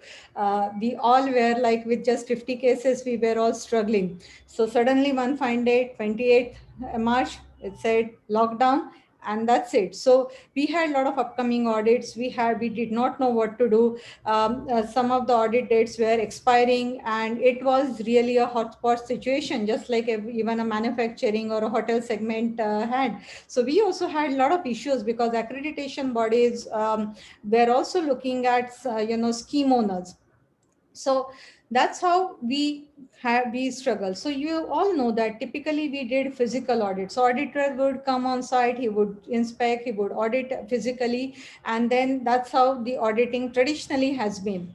But then because of this coronavirus, because of these physical restrictions of audit, physical part absolutely stopped, and we were waiting for information, instructions from our accreditation bodies, and they had to refer to JFSI. At that point of time, JFSI took a stand. No more physical audits are not there. Can we, the accreditation body, the certification body went to them and they asked, can we do a remote audit? But remote audit from JFSI point of view became no. No matter how many meetings were done, how many CBs represented, the remote audits became like a no for the certification audits. So what do we do? I mean, you can't let the certificate expire. Although there were cases of certificate extension, and in my subsequent slides, I will tell you what protocols were followed. But then remote audits were accepted maybe as a part of internal audit, but not as a part of third-party certification audits. So a midway came out, which was a hybrid audit or a blended audit, which means that you do the documentation, it's a blend of documentation remotely and on-site audit, which becomes almost like a new normal, and it became an accepted norm by GFSI. So what is this blended audit? So it's like a decision tree. How do we decide whether there is a blended audit or not? How do company can decide? So this is from a BRC perspective, and I'll then show you from FSSC perspective, because for India, these two standards are more prevalent when it comes to food safety. So does the auditor has access to site for an on-site audit? This is the first question. Yes or no? So if you have yes, access to the on-site audit, then are you an existing or a new certified site? So if you are not currently certified, you need to go for announced audit, or you can go for unannounced audit. For existing site, again, there could be a possibility of blended audit. But for all new site, it has to be announced on-site audit. If you don't have access to the COVID-19 site, and then if you are new or existing, again the same protocol, but depending upon whether the audit is due. If the date is absolutely due, then you can go for certificate extension. If not, then you can go for remote audit, but which was not GFSI audit, and then you go for additional COVID-19 protocol. FSSC also adopted almost a similar approach with, are you an existing certification or you are a new certification? So the point was, whether it is BRC, FSSC, IFS, SQF, the call was for all new audit, all new sites, there has to be 100% on-site audit. Or the second option is they can go for blended audit, which is a combination of remote audit for documentation and on-site audit, but no on-site. Without on-site audit, you can't have a fresh certification. Some provision for the existing sites, but then that was from the periodic audit point of view, we kind of manage. But then what about the new business which is coming in? Because although the domestic sale tanked, or maybe it was affected, but export was substantially increased, and export increase means you need some kind of GFSI certification. So we got a number of requests for new certification, and it was quite challenging for us to see, depending upon whether it is containment zone, whether it is level 3, level 4 zone, and take a calculated risk to go for on-site audit. So blended audit became almost like a norm. So now let's see this, whether the audits are same. Now what you're seeing here on my screen, you're seeing here as probably a normal newspaper cutting. Am I correct? That's what I think we are all seeing it here, that this is a normal newspaper cutting. But now, if you really see in detail with a lens, this is what we have it here. This is basically a 3D image of a kitchen. Now, can we identify this just by doing a remote audit, or just by doing blended audit? It's a challenging thing. So audits are not the same what it used to be before. So blended audit, or some people call it hybrid audits, are actually the new way of life. Now, what are these audits? I'm going to share another presentation with you, which is a quick presentation on what are the blended audits of. So they are basically the compromise. I mean, as I explained to you, that they are basically taking care of, with a remote place, using the ICT and the collaboration platform of Zoom or MS Teams. So which standards are eligible in this? I will leave this particular part. Now, what is this blended audit process consist of? The step one is risk assessment. That means certification bodies are required to undertake a risk assessment to determine if the audit objectives can be complied using blended audit. Then the second part is remote audit, which is typically the documentation part, which is done by using the remote mechanism. Then the third part is on-site audit, and the fourth part is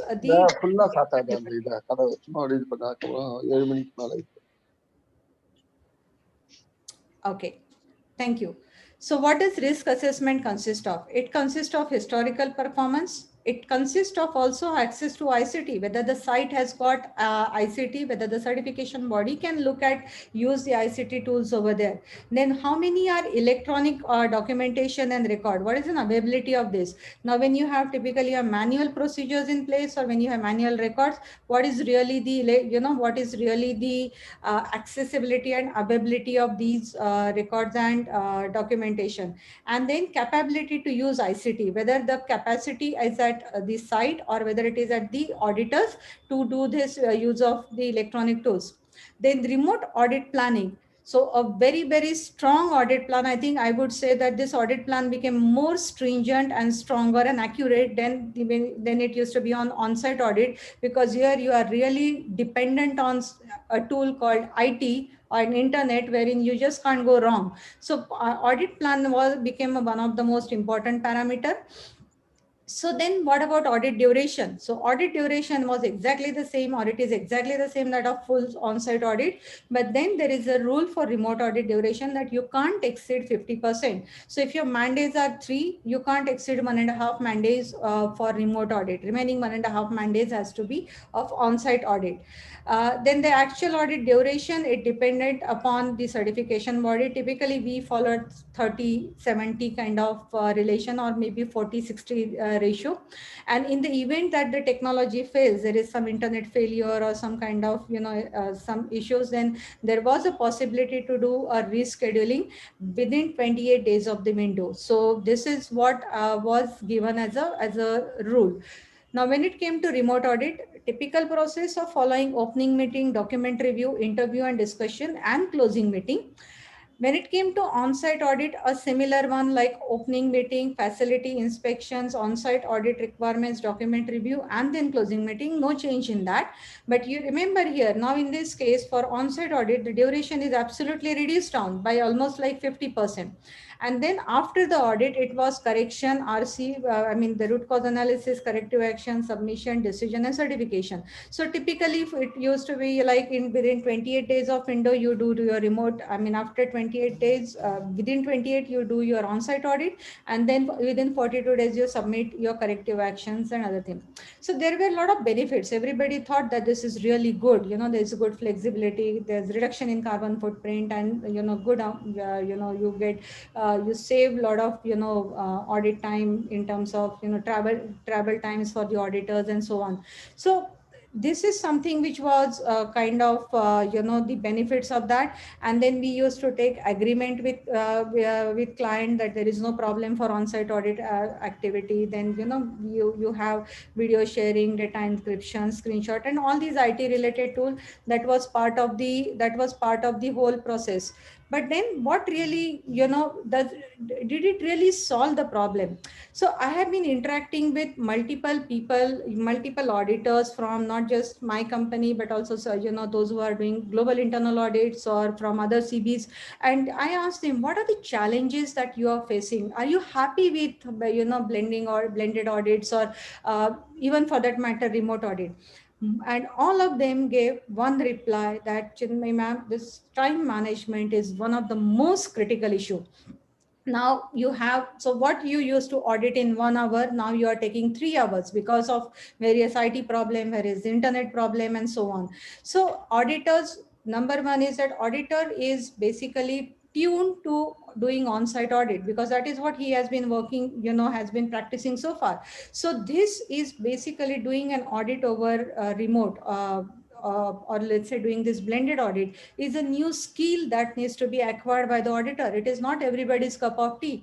So if this is going to be the way forward, then in that case, the auditing courses, the calibration courses, the witness audit should also cover the element of how to do audit over remote, how to do audit using IT technology. So because this is not something which we have experienced before. So one of the things that came out, like, that is that let client do a first self-assessment report and let it get shared with the company, that this is what they have done, this is what has been, this is what is a really, a self-assessment activity, telling us that what is the preparedness of that. Another thing that came out is that the auditor's technical knowledge, auditor's real acceptability with the IT audit duration. Although I've said that the duration is same, but can really the duration be same? It is really very exhaustive. After some time looking at the same document, it's very challenging to see that PDF format and just scrolling down with a lot of disturbances and looking at it from, over a remote condition. So Is audit duration really the same part? Then the third part became from an auditee perspective. Poor guy, he's also standing there for 8 hours. I mean, he's also sitting there. Earlier, it used to be go to another process owner, another, there was time, there was interaction, interpersonal, interaction. Now he's really at a stake. Another thing, what is also seen is unavailability of concerned person. So you tell that, okay, I'm going to audit maintenance process at 4 o'clock, and unfortunately at that time something comes up and then that person is not available. So this is one of the frequent thing that we are seeing from the auditee perspective. The third part is the soft formats. So not everybody is having soft part of reporting, especially the records, and this is becoming one of the challenging element. Audit trail. So there are challenges in making the audit trail from the remote audit to the final audit. So many a times if that trail get lost, it is lost. So I ask many of the auditors that do you see changes in your audit findings for pre-COVID area and in the blended audit? And they said that yes, we have much reduction in the GMP related findings because we are not able to get real GMP points. And then they also said that it's very challenging to figure out the systemic lapses. So audit trail, maintaining audit trail is a new challenge. So as I said, it is not that it cannot be established, but it's a skill that needs to be acquired by the auditor in terms of identifying, adjusting to the new normal. Internet connection, which I have already said, is really a big concern for both auditor and auditee. ID system, so upgraded system to view ID, audited system. So some people are using Zoom, some are using Teams, some are using Skype for Business, some are using something else, and it's very challenging to get adjusted to all these systems. Now today I had to be part of one of the opening meeting, and they were using Skype Business. Now my IT system did not allow Skype Business, so it's a very challenging thing. And then probably going forward, there could be use of tools like drones and IoT based, various mechanisms. But then this is something that requires a systematic adoption to the new technology. So what I want to say is, in nutshell, blended auditing works, but it needs adoption of the new skill. As I said, that one of the point was that it has saved time. I remember we say very funnily in our business, certification business, that if you are unmarried, you don't have time to get married. And if you are married, you don't have time to get divorced. So which means that was a time that was being spent in traveling, from running around from one place to another place. But so which is really saved, which is now the time which you are actually also putting across in the whole thing. So it's all about balance, and in that balance, planning is very important. Remember, the goal is to check compliance and identify potential risks. So how do you identify potential risk is something, a new normal is something that needs to be checked. As I said before, the skills needs to be upgraded. And then blending audits, maybe it's a new normal. And it works, but it needs some efforts. So that's from my side. This is my contact address. And thank you so much once again for giving me an opportunity to speak here. Over to you, Krishna. Thank you so much, Chinmay. This was so informative. And whatever you said, I think it has to start with the lead auditor training right now. I think the main amendment has to come there in the developing the skills to do the blended audit, and looks like it is going to be the way forward. So maybe many of us who are trainers also need to adopt to this. Exactly. So, but it is really amazing, and I'm sure audits will become much more efficient with time, because we have also seen audits where people had to travel from one place to another, next day a new audit, and it used to be like a big difficulty for them. And with this, I'm sure they have concerns about internet, but with good planning, a lot of things can be accomplished. So thank you so much. Honestly, I never knew that it became so challenging all the way through. It was really very informative, and thank you for your time, Chinmay. It was great listening to you. Thanks a lot. Next, we invite Mr. Wasi Asgar from EIC. Sir, welcome to this forum. So CCC invites you to present the perspective of Export Inspection Council during the pandemic time. And I'm sure it must have been equally challenging for you. Like, Yeah, good evening, everyone. And I will be having a small discussion. First of all, I am highly thankful to the consultants consortium of Chennai and Anil Johari sir for inviting me on the occasion of World Food Safety Day. It is really privileged to be here. In fact, if we discuss about COVID-19, it is as everyone knows, it is a respiratory illness, and as of now, not known to be transmitted by exposure to food or food packaging. I think it is very unlikely that the people can catch COVID-19 from the food. There is no evidence as of now.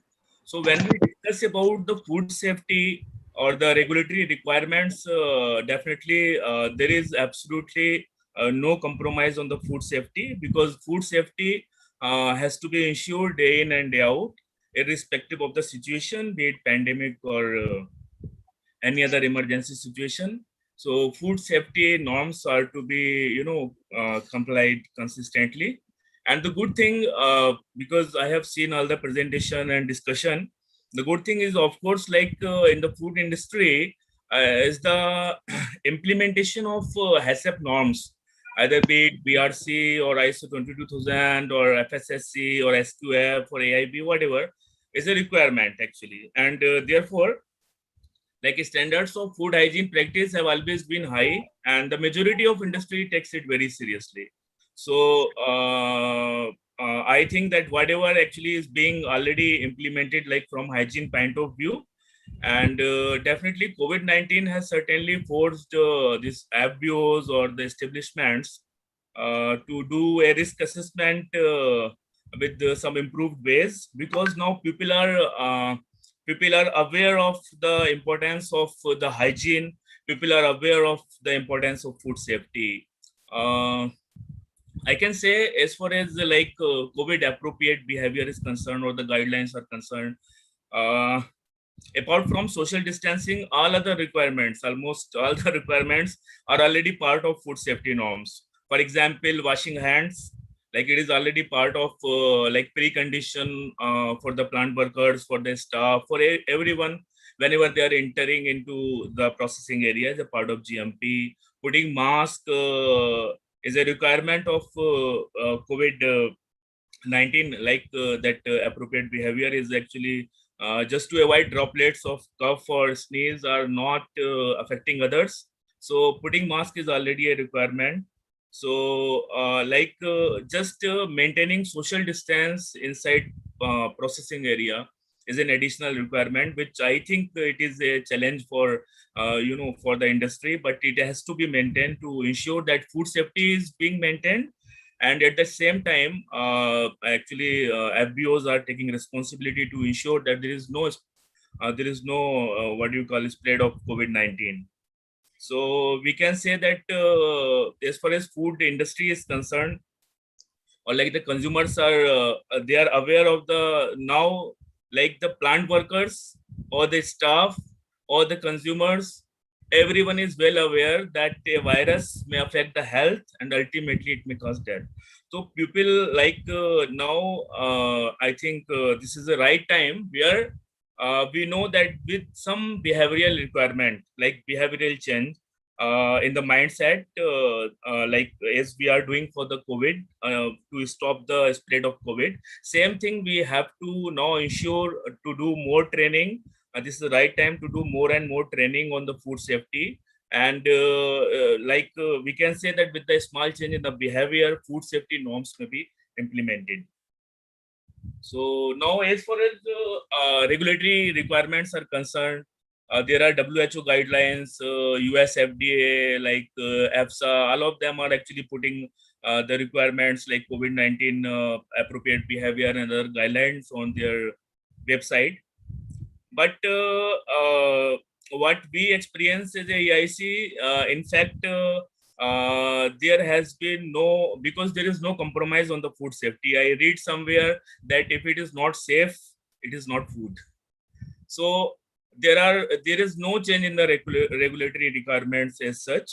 But the new terms, which actually we have already discussed, like my colleagues and other speakers have already discussed, like the virtual meetings, like a part of we are doing right now. This virtual meeting has now become everyone known to these virtual meetings, and then remote assessment or additional remote assessment or hybrid assessment. And then there are requirements for sampling evidences, like whenever there is a, we are allowing sampling to be maybe done by the exporter themselves in certain cases, in case of consignment by inspection. So there is a requirement to take the proper evidence of sampling, how they are doing sampling.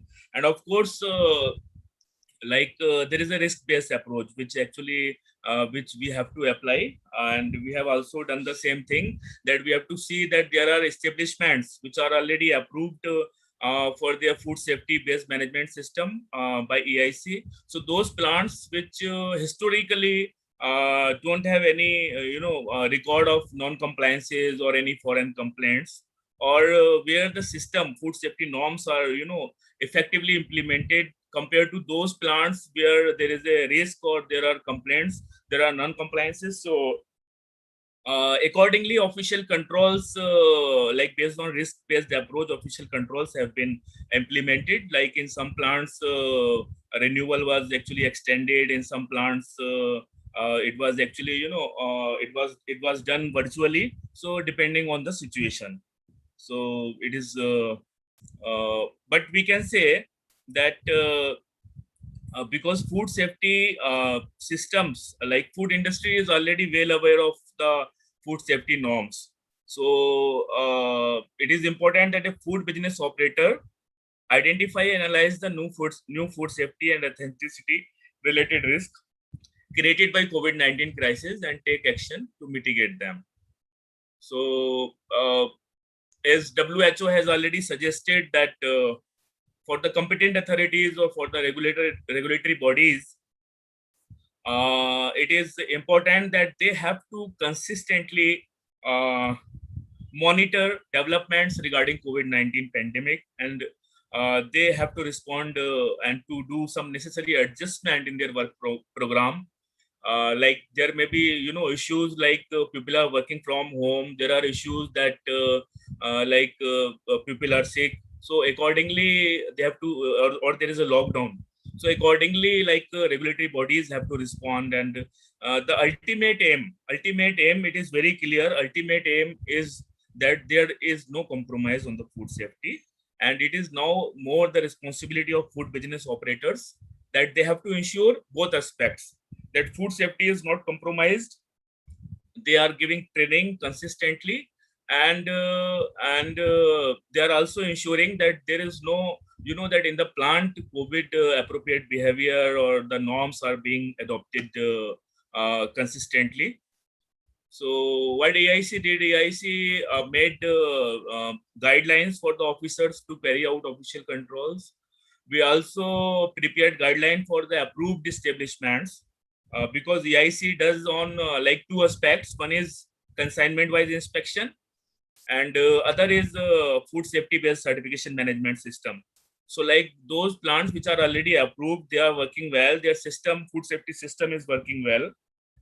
So for those plants, EIC has made guideline where actually there are the conditions, they have to maintain social distancing in the establishment.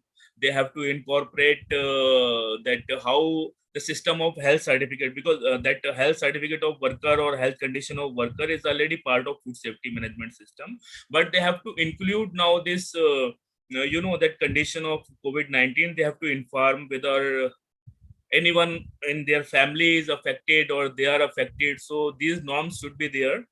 And other requirement, for example, now it is responsibility of the plant or establishment, although it is already there, but they have to ensure that their suppliers, like their suppliers are actually following the norms, and they are ensuring that there is no compromise on the food safety, and at the same time their suppliers are following the government guideline consistently, be it packaging material supplier or raw material supplier or service providers. So now it is actually more on the awareness side, because this is time. This was tough time. This is actually tough time for all of us, but this is a great learning for the food industry, that they should understand that how we can learn, means like how we can implement food safety norms more effectively, how we can implement hygiene standards more effectively, how we can now put the norms in the mindset of individual. Like, because now people like plant workers, we can say, for example, they are well aware now, their family members are well aware now that hand washing is a requirement. So in the same way, if it is actually if the food industry takes it as a mode that they have to train more and more, because habitually now they have started doing all these following these norms. So now they have to do it day in and day out. So it is not like that once this guidelines or this COVID, we overcome this COVID challenge. So this is a time that where things should be implemented properly, and these food safety norms should be continued. So like, as far as other thing is like social distancing is concerned, so they have to ensure that inside the processing area, how workers are it is actually a bit challenge. I can understand that like the distance has to be maintained, and how workers are entering into the plant, whether they are following social distancing or not, and then how raw material and packing material is being entered. So ultimate objective is actually there are two things for the regulatory bodies also and for the food industry also, that there should not be any compromise on the food safety, and at the same time we all have to follow the guidelines strictly, so that we ensure that COVID-19 is actually not being spread somewhere because of the individual. Okay, so now the other things like importing countries as such have not made any changes in the norms of official control. For example, requirement of export certification is concerned, or a requirement of health certificate is concerned, or border inspection is concerned. I don't think there is any change in that. Yes, now countries are now more discussing about paperless work. There are a lot of discussions going on that how we can ensure that e-health certificate is being accepted by the countries, and there are many countries they have started accepting scanned copies of the certificates, but few have made a condition that it should be from the government mail ID to their regulatory body. It is like that only. So, but now we can say that there is no change, but importing country regulatory body, because pandemic is for everyone, so they are cooperating and they are just understanding the situation. So EIC is in communication with many importing countries, and whenever required, getting full support from the importing countries. And we can say that definitely not directly related to EIC, because EIC does certification for the commodities which are under the mandate of EIC. But there are issues in the WTO, and there are issues like few countries are actually trying to create this as a trade barrier. For example, now few countries are asking for COVID-19 free certificate. Now, it is well-known fact that as of now there is no evidence. Researches are going on, scientific study is going on, but as of now there is no evidence that it gets spread through food. But even though countries are demanding for COVID-19 free certificate, now there are new health certificate format proposed by few countries. For example, for shrimp imports, India has already raised this concern in SPS committee in March 2011. And the other thing is actually now countries are actually now like trying to go for the virtual audit. They are accepting this way because there is no alternate. So like the regulatory body of the importing countries, sometimes they are okay with the virtual audit, and EIC has also coordinated few virtual audits from the regulatory body during this pandemic. And there is a lot of discussion on paperless certification also, which is getting popularity. So this is actually a learning for everyone, that now already that with InfoSan and this European new requirement of traces, they have been already working on this requirement of e-health certificate. So I think it will be implemented now quickly and effectively. Codex is also having a lot of discussion, like WHO is discussing this, because this pandemic is for everyone. So Codex has recently had a discussion paper in the CCFIX on information communication and technology to support online audits. So my personal views, I can say that this pandemic is temporary, and hopefully by the grace of Almighty, I'll be healthy and everything will be okay. But there is definitely a learning for the food business operators, be it suppliers of food industry, be it consumers or the regulatory bodies. There is a learning for everyone, be it certification body, that we should learn from this like last 1 year what we are facing. And we should have appropriate procedures in place. We have to do risk assessment, and we have to ensure that in future, if like Khuda na kare, if like similar situation comes, we have to deal it effectively. So ultimate goal is actually whatever hygiene standards are being maintained. Now it is like known not only to one industry. Now it is actually out of food industry also. Everyone now understand the requirement of hygiene. So we have to ensure that which is actually the foundation of food safety system also, that these hygiene aspects we have to ensure and we have to implement. So this is what actually my points are. Thank you very much. Thank you so much, Mr. Vasi. This was like so informative, and it's very happy to know that the importing countries are considerate about the number of factors that we are all facing together. So yes, that is very encouraging, because if they start demanding, it will be difficult for us to really comply to those requirements. So it's very nice, and I'm sure this last 1 year, all of us in the food industry and in the food chain have grown. Like yes, everyone found our way, and we I think invested a lot in innovating the ways in which we could actually deliver the best. So we heard the hotel industry, we heard the community kitchen, we heard auditing, we heard EIC. So everyone has done their bit in ensuring that the food remains safe, and that has been the I think objective of everyone in the value chain always. So let's keep doing this good work. Let us all really pledge to always ensure that food should always be safe to the best of our abilities and the best of our knowledge.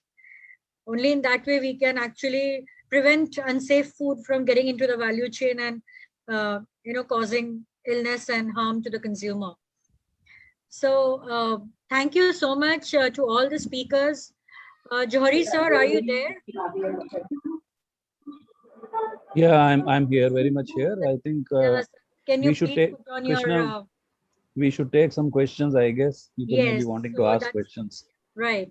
So that's why I just thought I'll invite you over. We can have some question answer sessions, and request the participants to unmute themselves, and they can ask the question. Anything in the chat box? No, I didn't see any question in the chat. In the chat box, yeah. More were Thanksgiving in the chat. We have actually exceeded our time. So some quick questions. Anyone who wants to ask a question, you're welcome. All the panelists are here, I suppose. Yes, all are there.